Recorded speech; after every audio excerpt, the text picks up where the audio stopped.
that's what motherhood is about, just guiding them, shining the flashlight for them in the dark.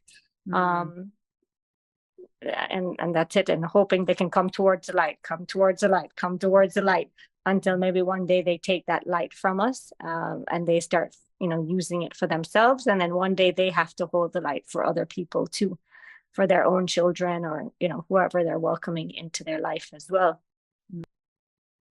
Welcome to the How It Feels to Be a Mother podcast, where we dive into the emotional complexities and varied experiences of motherhood. I'm your host, Sarah Broberg. This judgment-free zone is a place where mothers can express their authentic feelings and experiences as whole human beings. In each episode, we'll explore the catalyst question at the heart of this movement. How does it feel to be a mother? Through engaging discussions with mothers from diverse backgrounds from around the world, we'll explore the complexity of emotions along the continuum of motherhood. Join us as we speak with mothers from all walks of life, from those with infants to those with adult children, uncovering the vast emotional continuum of motherhood. Whether you find motherhood to be a blessing or a challenge, or somewhere in between, sometimes all at once, this podcast is here to validate your feelings and to break the stigma, shame, and guilt that can often accompany maternal experiences. Tune in and be a part of a movement that empowers mothers to embrace the emotional depths of what it really feels like to be a mother. Join the conversation.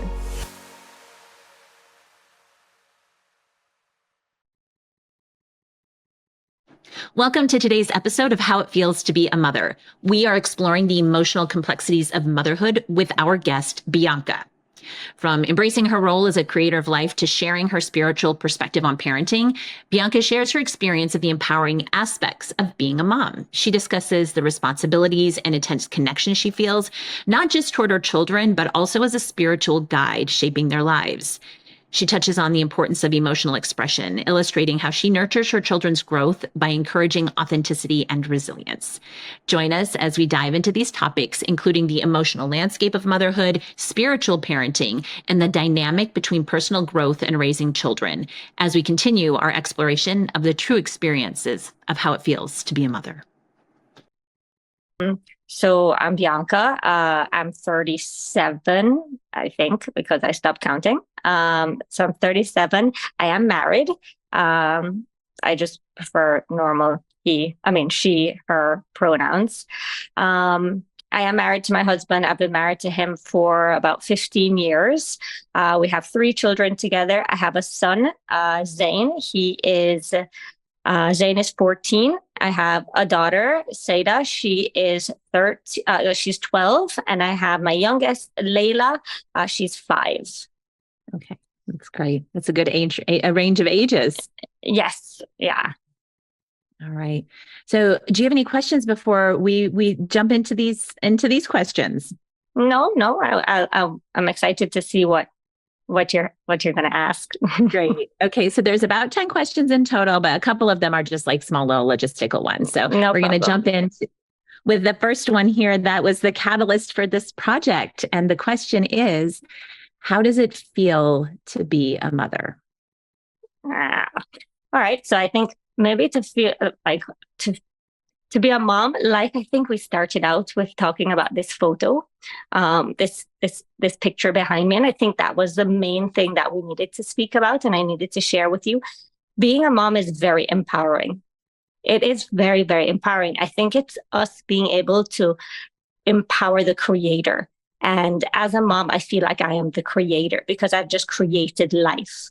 I've just made life, and I'm able to create and mold my children, not the way that I want them to be, but the way that they want, because I believe that my children picked me as a parent, right? So I believe I'm very spiritual. So I look at everything through a spiritual aspect of it.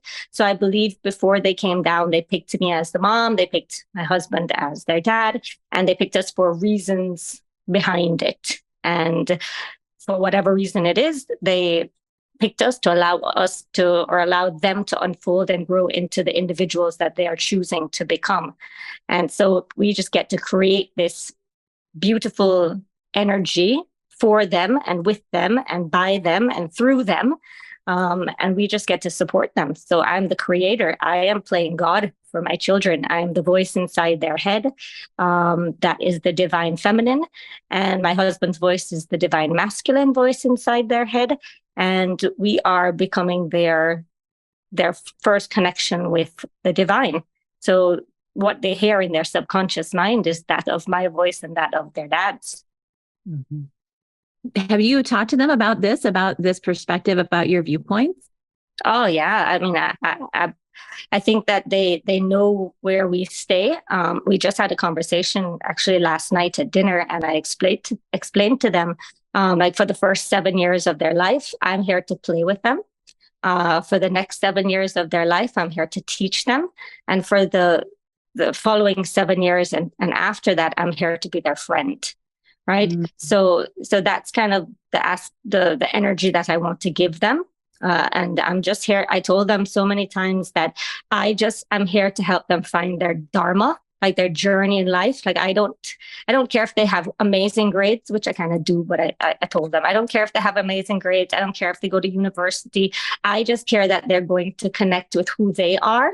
And I'm here to allow them to go on a path of becoming the most empowered version of themselves. I want them to just be empowered. I want them to be able to say, hey, I want to be this and be able to become it. I want to get this and be able to achieve it. So that's what my goal in life is, to be that voice inside their head that tells them that everything and anything is possible. Wow. That's really moving. That's really beautiful. Thanks. So does it feel like you thought it would? Being a parent? Mm-hmm. But, that's so funny because my sister-in-law just found out she's pregnant. And, it makes you like go back to like starting all over again. Mm-hmm. And I'm like, how do you feel? And she's like, it's her first. And she's like, I'm so nervous. And I'm like, that's so normal though, right? That's so normal. And yeah, I think I was a very young mom being pregnant. I think I became pregnant when I was like 22, and I had my first when I was 23. And I don't see I have other 23-year-olds and 22-year-olds and 21-year-olds in my life, sister-in-laws, friends, all that stuff. I mean, in their journey, it's not for them at that age right now. Like they're like, I could not do that right now. But for some reason, my soul was like, you could do that. You can handle it.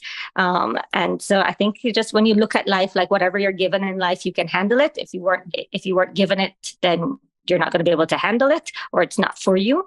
And if you are given it, then you can handle it fully. And so just with that type of mentality, I think being a parent is wonderful. And I'm handling all the things that come at you being a mom, because there's so many things that come at you, right? Positive and negative experiences of being a parent, and you just handle them. Had you thought about what it would feel like before you were a parent, or well, how does that meet your expectations now, or your experiences rather? Yeah, I think at a very young age, I don't know if I knew I was going to be a mom, but I was told that I would be an amazing parent, because when I was 16, I got a first job working at a kids gym. Like one of those little baby gyms. Mm-hmm. And I became like a teacher, and I was always teaching kids. I was doing that after school and on the weekends. I did birthday parties, and parents would always say, Bianca, you're going to be such a great mom. You're going to be such a great mom. Just the way I always babysat kids. I was like the first ones to teach them to ride their bikes or pull out their little teeth, or, like I loved having those experiences with all my neighborhood kids. And I think that program of just somebody else telling me that you're going to be a good mom, like everything is going to be good, was like, yeah, okay. You're telling me that I'm going to be a good mom. I guess that means I'm going to be a good mom. So I was programmed, I was conditioned to believe that from a very young age. And so I remember when I was pregnant with my first, my mom was telling me that, you could have postpartum depression. Like, you could be very, upset afterwards. You could be very depressed. And I remember just sitting back, and I was like, let me listen. Let me just take that in. No, I'm not. I'm not going to have that. I'm not going to welcome that into my life. I will not be like that. And just maybe just being very intuitive, or just really connecting with yourself and just kind of knowing who you want to be and what you expect. Yeah, that's how I programmed myself to believe that Mhm. everything was going to be okay. Mhm. Mhm. And so because you had that sort of conditioning, if you will, those expectations for yourself that you're going to be a good Yeah. mom, and you Yeah. sort of now you're realizing that you're manifesting that. Yeah. And also I had a really good mom. I have a really good mom too. Like my parents were together. They're not divorced. I mean, they worked hard. They showed me love. They showed me compassion the best way that they could, so I think I had a good childhood. Um, I mean, and through this whole spiritual evolution that I've had, I mean, spiritual awakening in its own sense, you look back at stuff and you always say, okay, it was perfect for me. It was perfect for my journey, for me to become the person that I am today. And so I studied early childhood education, so I'm actually a teacher. And then when I moved to Abu Dhabi, I opened 3 kids' gyms of my own. And I was teaching in Abu Dhabi for many years, kindergarten, the first level of school, because I wanted to be the first voice that these kids had in their head. Like I wanted them to not too much care about learning, but care about, I want to come to school. I look forward to waking up every morning and going to see Miss Bianca. Like I look forward to that. And I wanted that habit to be created in them. And now I'm just going through more of my spiritual side of it. And I do like Reiki and quantum healing. I actually just had 2 children I was working with this morning for their parents on their energy and transitioning from breastfeeding to not breastfeeding, and other ones throwing tantrums and temper, and a mom wanting to understand the energy behind that. So yeah, I love working with kids. I mean, I love kids. If I could have 10, I would. Well, you kind of do in a way, because you're caring for them in other ways, just not in your own.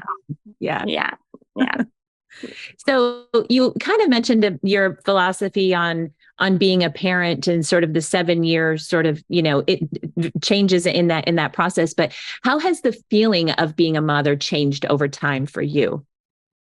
Oh yeah, because as a mom, you're evolving, right? If you're evolved with your children, you grow with their children. And I think with your first child, you have that whole lots of worry, lots of like making sure everything is perfect, making sure everything is great, like, with that. And now with my third, I'm just like, all right, I got to trust in this universe. I got to trust in everything. I got to release that worry. And I just really want to just enjoy every moment of it. I want to have more fun with them. I want to build a better character for myself. Like, I think now I'm doing more inner work, like working on myself, knowing that as I work on myself, becoming a better person, healing anything, just listening to my thoughts, listening to any heavy thoughts that come about, heavy situations that we might experience. Like maybe sometimes we can get in fights, things are not perfect. We're humans. And just going inside, going within and say, why did that happen for me? How did that happen? How can I learn from this? What was needed through this experience? And then kind of taking that and going forward, even bettering me as a mom, as a person, so I'm not holding on to too many things now that I think we used to hold on to. We have guilt, we have all this stuff, these heavy feelings, and I'm not holding on to any heaviness. Yeah. Do you think that changed as you grew your family and added more children? Yeah, yeah, definitely. As not just I grew my family, but I think I grew myself, because it all comes down to us, right? Like we create our own reality, so we can see things the way that we see them. So if your kid behaves naughty, people can see them being naughty, or you could say, okay, how is that something that needed to happen? What did that need to happen? How can I go within myself to say, how is that, how do I support it? I don't know, when you go into meditation or whatever, you kind of seek answers and you get them. And it's always about just becoming a better version of yourself for them. So what's your favorite part about what it feels like to be a mom? My favorite part of what it feels like to be a mom, I think it's a little bit of living vicariously through my children. To experience all their experiences through their eyes. So like even just something, it could be big things like going to Disney and having them ride the rides that I rode when I was a kid. Like we went recently to Disney Paris, and I didn't tell them about the Tower of Terror. And I took them all on it, and just having them have that experience, and I was just like, I loved it. Like I loved it for myself. So in a way, it's kind of selfish. But in a way, it's the most selfless thing that I can do is just I try to have them have great experiences and then just live vicariously through them. I love that. Yeah, I'm experiencing that now too with my children in sports. So that's just, I'm like this crazy mom fan of like their sports now. Yeah. I didn't anticipate that, but it's been remarkable to see their growth through athletics. Yeah, just in everything, in the way that they eat their food, the way that they have their mannerisms, the way that they have everything. It's like, I can see a version of myself in them. Like what my 5-year-old could not give a flying two shits about what anyone thinks about her at all, about her attitude. Like she has no filter. I mean, her favorite word was fuck for the longest time. So, I mean, so she was very outspoken, very free-willed. And it's just like, wow, maybe I need to embrace some of that character into my life. So I love their little characters. It's like watching a little movie with them, Mm-hmm. What concerns you about what it feels like to be a mom? I could say all those normal things that moms would say, like, outside energy is coming in that affect your children and their development and their growth, and being programmed by outside sources, and outside influences. But like I said, I've reached a place in my personal growth that I don't believe any of that's on my timeline. I just keep saying not on my timeline. And whatever my kids are faced with, I really hope that they have the voice inside their head, my programming inside their head that will teach them or will allow them to say yes or will allow them to say no, given the different circumstances in their life. So yeah, and I'm just grateful for all the experiences, and then I kind of like set my intentions. So I know like every experience that's going to happen from like this point or whenever forward is allowing them to have, I don't want to say a better program or an aligned program with our morals and values and goals and aspirations for them. Mm-hmm. Do you talk about those goals and aspirations with them? Yeah, we do. I do talk about, I guess religion is one of our main things. We don't really talk too much about like, we don't force religion on them, but they do see like their dad and he's religious, and me, I'm very spiritual and very like meditation and all that stuff. I do quantum healing. I do like past life regression therapy on people. So, I mean, they've listened to my videos of people being regressed into past lives, and their dad has been regressed. So I think they understand there's a spiritual side of it. I do speak with them. And a lot of the time, I think they don't realize, and what I've learned a lot is that we don't necessarily need to speak to our children in this 3D world.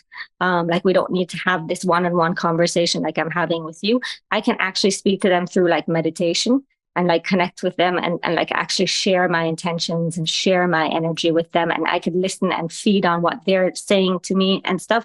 So yeah, I talk to my kids a lot, whether it be in 3D or through meditation. Yeah, we have dinner times together. We have dates together, and we talk a lot.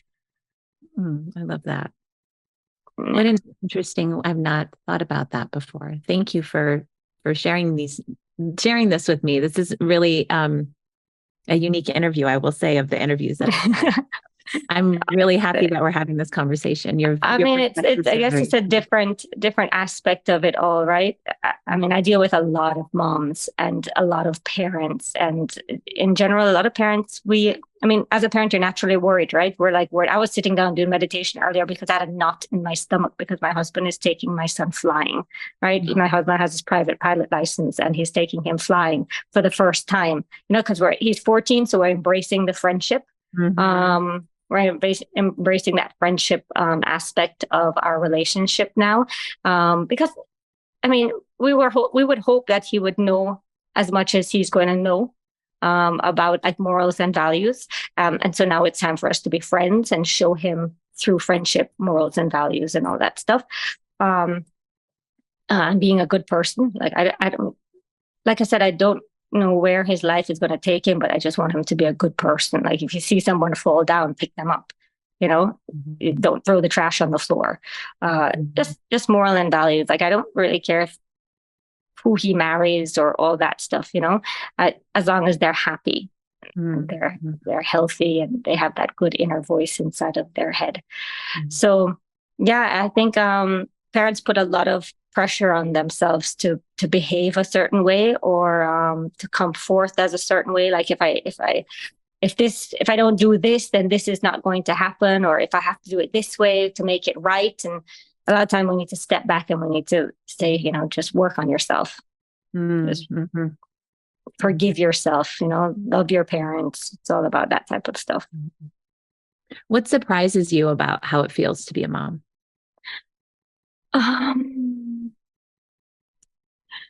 Surprises me.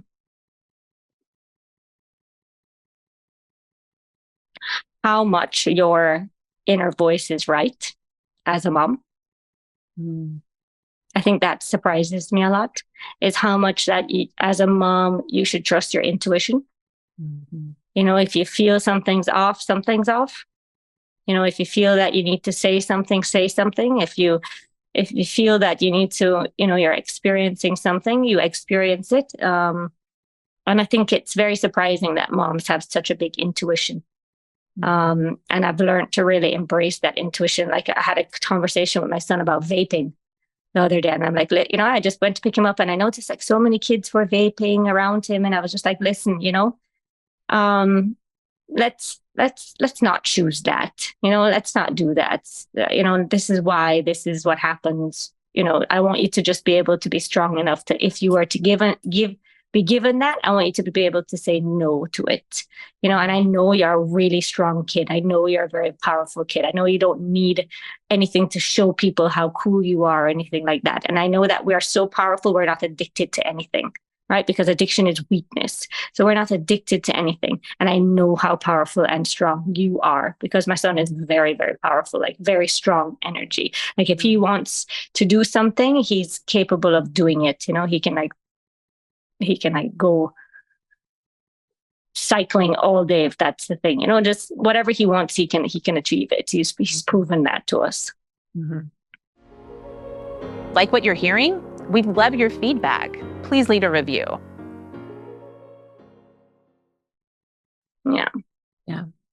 So I would imagine through some of your work, you said you work a lot with mothers that that you have conversations about motherhood, but do you have conversations with people in your life about what it feels like to be a mother?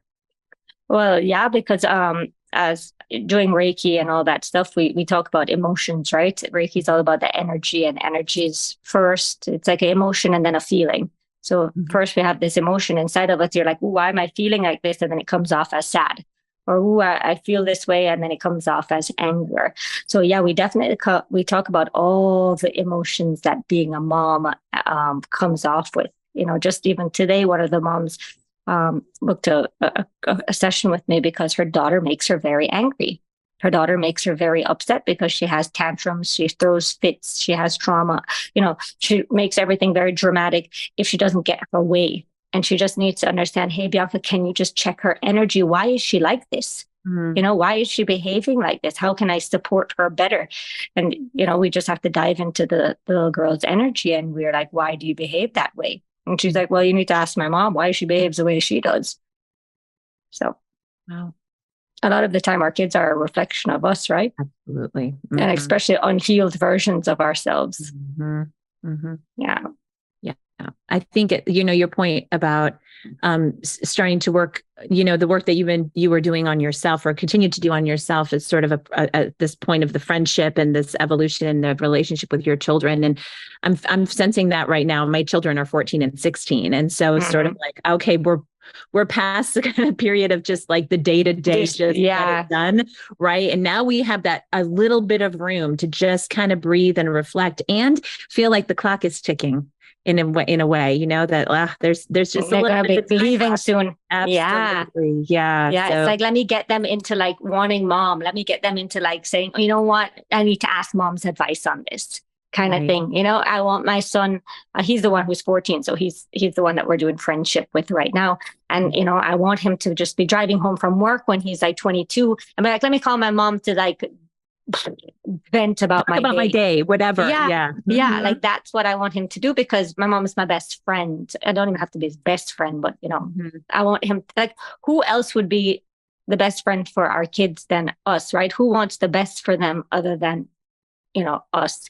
And so I would always want to guide them in the right direction. And I'm the type of person who is like, well, you know, you have a choice, Zane, like whatever choice you make, I'm going to support you in any choice that you make. I don't want to make the choices for my kids, right? When they're 14 and older, I'm not trying to make choices for them anymore. I need them to take in what they've learned for the past 14 years and go ahead and make the right choice for themselves. So I have one kid at every stage. So I have one kid that I am playing with, right? The under 7 who I play with constantly. And we play, we watch movies together, we play together, we get down and she has a little hamster and we do all that stuff. I have another one who is 12, so we're still in this teaching phase, you know, teaching how to be responsible, how to be this, how to do that, how to speak properly to your parents, how to be respectful, so we're doing that. And sometimes it feels like you're just constantly being a teacher. Like just constantly being a teacher. And then now with my son, he's 14 and we're trying to embrace this he just turned 14 last month. And so we're trying to start embracing this friendship phase before, yes, he does move out. Right. Right. Yeah. Yeah. So is there anything we haven't talked about related to how it feels to be a mother that you'd like to talk about? I think being a mom, you know, it's an amazing gift that we've been given. It's an amazing experience that we've been given. I just had a client of mine who lost one of her kids. I mean, one of her kids passed away. I mean, he's an older child. I mean, but it doesn't really matter the age, right? They're always your child. And so, you know, just understanding that they're not ours, right? They're not really ours. They're their own, and they've kind of like, they have their own journey and their own path, and we're just there to guide them down that path as best as we can. Yeah, I think that's what motherhood is about, just guiding them, shining the flashlight for them in the dark. And that's it, and hoping they can come towards the light until maybe one day they take that light from us, and they start, you know, using it for themselves. And then one day they have to hold the light for other people too, for their own children or, you know, whoever they're welcoming into their life as well. So I'm the light holder right now. That's a really beautiful analogy. So when you mentioned this, I want to give you the opportunity, if there's the 7-year sort of increment of the play and the teaching and the friendship, is that like a formalized sort of philosophy that you follow, that if folks were to be really interested in that I might include this as part of your story? Is it religious based? Is it spirituality based? Is it something you all just come up with, or how do you care? Does it have a name, I guess? I don't know where I came up with this idea, with this information. So, I mean, I will run with it with a spiritual base to it. And I think if you look at it, it will go with the developmental stages of children. I mean, I think, you know, when you receive information, I think it can tie into every aspect, you know, scientifically, religiously. Maybe in religious books, you can see the different walks of different prophets' lives and how, you know, at certain phases they've changed their walks. So I think it could be like, I think it goes with everything. I mean, you know, it could go with spiritual, it could go with religious, and it could also go with, you know, education, child development. Yeah, absolutely. I just didn't know if there was like a name or something that might be an easy way for people to dig in if they wanted more, but okay. Yeah. Right. I think this is just a philosophy that I'm just running with. Mm-hmm. Well, it seems to be working anyway. So I wish you all the best with this in the future. I might be taking some nuggets of wisdom and incorporating them into my own parenting, I think. Yeah. Oh, great. I'm glad. Well, thank you for thank you for connecting with me. That was really great. Absolutely. So, part of the reason that this whole project came about in the first place is because I had this intense curiosity about how people would answer this question. And it's been such a fascinating journey already so far. And I'm only like a month into it. But are there any mothers for whom you're really curious how they might answer this question that you think might like to have a conversation with me? Yeah, sure. I can recommend some of the moms. If you have an Instagram page, do you? I do not. I'm interestingly, despite the fact that I work in communication and marketing and PR, like I don't do that. No, social media, that's a really good side of it. That's a really good way of getting yourself out there. That's true. My Instagram is my way of, it's my personal journal, my Instagram page. Like I don't use it to attract my intention is not to use it to attract people, which it will, but just to share information as I stumble upon it. I just put it on my Instagram page, and then people who, vibrate on that frequency or are attracted to it, they'll just come. So it works. And then now, there's TikTok, and TikTok is just like, whoa. Like I was just telling someone, I'm not sitting on TikTok going, kind of thing. So I just use TikTok to kind of just share like really crazy stories and experiences that have happened to me, because that's more of the TikTok kind of clientele. They like all that woo-woo stuff and whatever. So I kind of just share stuff on there that are just really like random past life regression experiences and stuff. So yeah, social media is a great way to get yourself out there. Yeah. And I do have an Instagram. I'm just not super active with it like at all, but I will absolutely share it with you. And if you want to, however is the best way to kind of introduce me to other mothers who you think might be interested in this conversation, that would be great. Yeah, great. I have lots of moms that I work with. It was funny because very early in because I studied Reiki. I don't know if you know any of that. Yeah. I do. So I'm a Reiki master. And very early in my Reiki experiences, I met this lady through some mutual friends, and she's a doctor. And she was like, okay, I'm kind of interested in hearing what you have to say. She's in Arizona now. She was in like California. She's like, I'm very interested in what you have to say. And I was like, okay. She's like, could you do my dog? And I was like, okay. Her dog had like a really bad habit of like licking his paws, like I guess anxiety like or OCD something. style. Yeah, like an OCD. So she's like, could you work with my dog? And I'm like, yeah, sure. Like I would love to. I was just starting out, and I was like, give me everything. Right. Yeah. So I started working on her dog, and she noticed a big change in her dog. And she was like, okay, well, can you do my mother-in-law? And I was like, oh, okay, yeah, sure. Like, let me go ahead. How many people would love to do their mothers-in-law? Let's be clear. Yeah, right. She's like, could you do my mother-in-law? And I was like, yeah, sure. And then she's like, okay, all right. She sees the manifestations happening, the energy shift that happens. And she's like, okay, do my mom. And then after that, she was like, okay, do my kids. And then she finally says, do me. And then I guess how many years later, I don't even know how many years later, she's still one of my number one clients. And I have done all of her clients. Like every time she has a client who comes in with like anxiety or racing heartbeat, things that she can't explain, like maybe they're depressed or something. She's like, I'm going to send you to my energy doctor, and here you go see her. So I'm really grateful for her and being able to have her in my life, to help me take this to a whole different level than I ever thought it would go to. Wow, that's really exciting. Yeah, I mean, in a lot of ways, you just having someone as an advocate, as a champion, those are huge forces to connect with. Mm-hmm. Yeah. Even Nadia is wonderful. She's amazing. She's done past life regression hypnosis with me. And and I like past life regression hypnosis because you get it from your own mouth. You're in hypnosis and it's kind of being recorded. And so we're just asking you the questions that you came with, like, why am I like this? Why did I marry this person? Or, why did this happen to me? Or how come this person is like this towards me? And you answer the questions through the recording. And you answer it in a third person. So it's always like, she needed this to happen to her because she needed to experience this. And it's just something very, very powerful to hear it coming out of your own mouth.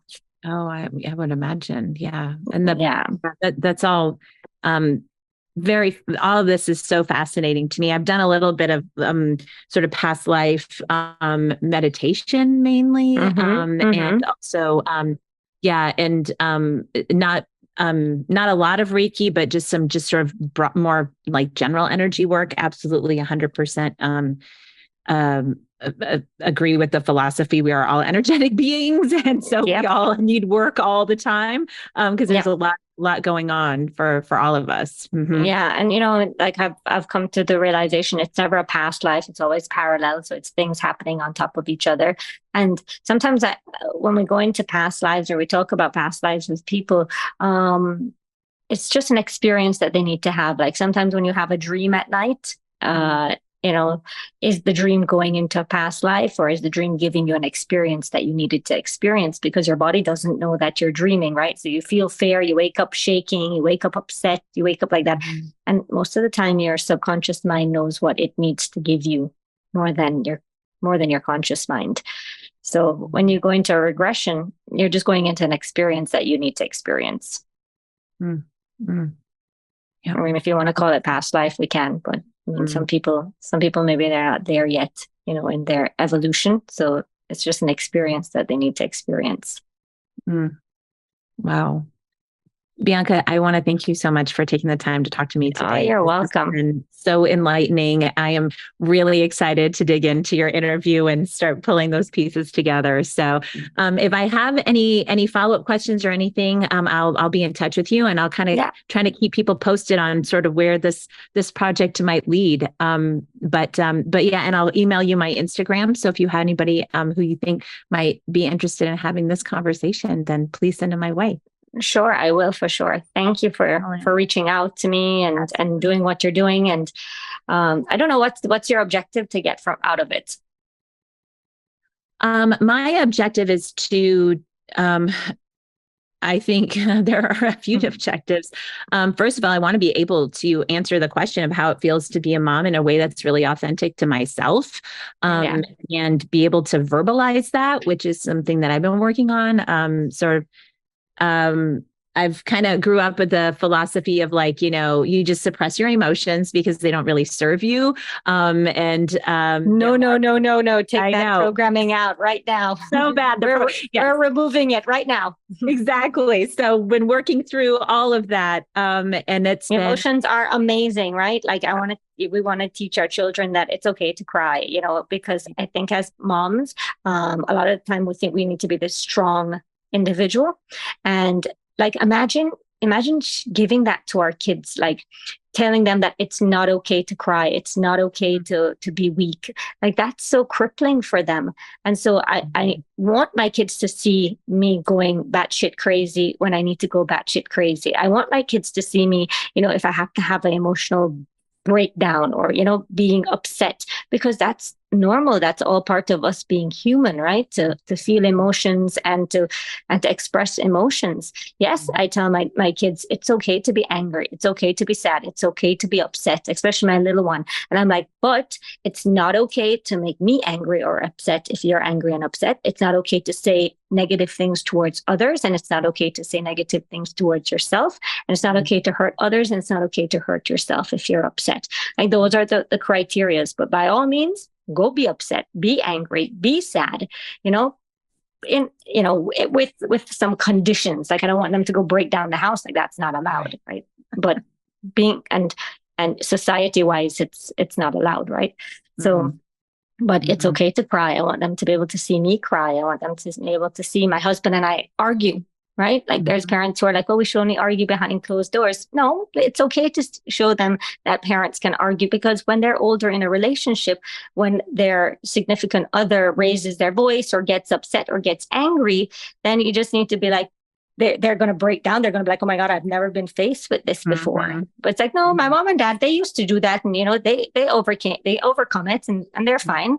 Like my parents would argue in front of us and get into fights in front of us. But love is supposed to be able to, you accept the person for who they are. And I mean, there are boundaries. We don't get physical. We don't hurt. We don't, the same boundaries, the same. You're okay to get upset. You're okay to do this. You're okay to do that. You don't hurt the other person. Right. So, yeah.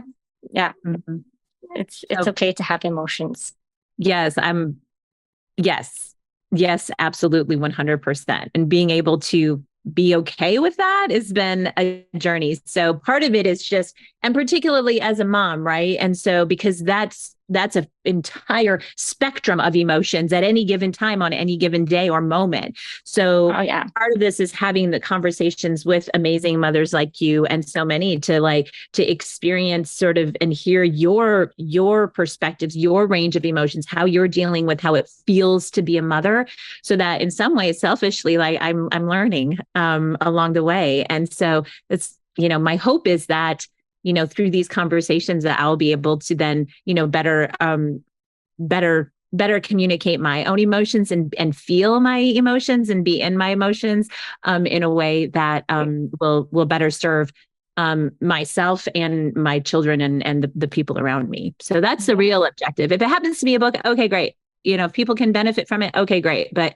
really it's just this emotional journey of and exploring that through motherhood and having great conversations along the way and meeting wonderful people. Very good. I think a lot of the time we need to remove guilt, Yeah. I think we need to remove guilt. Yeah. That's a huge one. I mean, I've in the conversation, some of the conversations I've had, the guilt and the shame are huge. It's crippling. Absolutely. Yeah, guilt and shame, the energy of guilt and shame that it comes with, that we hold inside of us, is crippling, like back pain, lower back pain, shoulder pain, neck pain. Like it's a crippling energy. And being able to maybe just get a different perspective on it. So in Reiki, we call it transmuting it. Like, you take the energy and you kind of like take it from a heavy place. We shine that light on it and we flip it and we bring it to a light place. Like, why did this happen to you? Because one, it's because we're fully capable of experiencing it, and just it's just so many different ways of energies that parents can hold in guilt. Why they're guilty or why they feel guilty or why they feel shameful, and really going into them, because a lot of them sweep it under the rug, and then that rug just gets bigger and bigger and more dirty, and it needs to be felt, and it needs to be just given a lot of love, because there is no book that comes with these kids, right? There is no book that comes with us. There's nothing that, it's nothing. We're just riding it raw, bareback, and we get sores and blisters in this bareback of riding. And we can fall off, but we got to keep getting back on, right? Absolutely. Yeah. And I think that's why we all pick to be moms, because we want to experience this ride. Yeah, it comes. I was just talking to a mom yesterday who had a similar experience. And when you were talking about these kids chose you, that she's like, yeah, there's just been these 2 times in my life when I was just not on the right path. And like, I got pregnant at 17 and I was like, well, these are the situations. And she said, and again, at 30, she ended up being the foster mom to her nephew. Wow. And that baby came into her life and she was like, at the perfect time. Exactly. The exact perfect time. And so it's just like, for her, she needed like a big sign of like, hey, here's a baby. For other people, they maybe need other signs, but for her, that was it. So it was, it's a fascinating parallel there. Yeah. And I think just trusting in ourselves a little bit more, trusting in the universe or the divine energy, God, Allah, Jehovah, Jah, Yahweh, whatever you want to use to describe that source energy, yourself in general. Right? The trust that you're going to put is in yourself. I think a lot of to do is having that trust, to say that, okay, I haven't fucked up for the past, 14 years. Everything's been good and great. I'm going to go through the next 14 years with that same energy of knowing that I've done my best, I've done everything great, to seeing everything how, with light and love, and taking that on to the next 14 years, 20 years, 30 years, their life.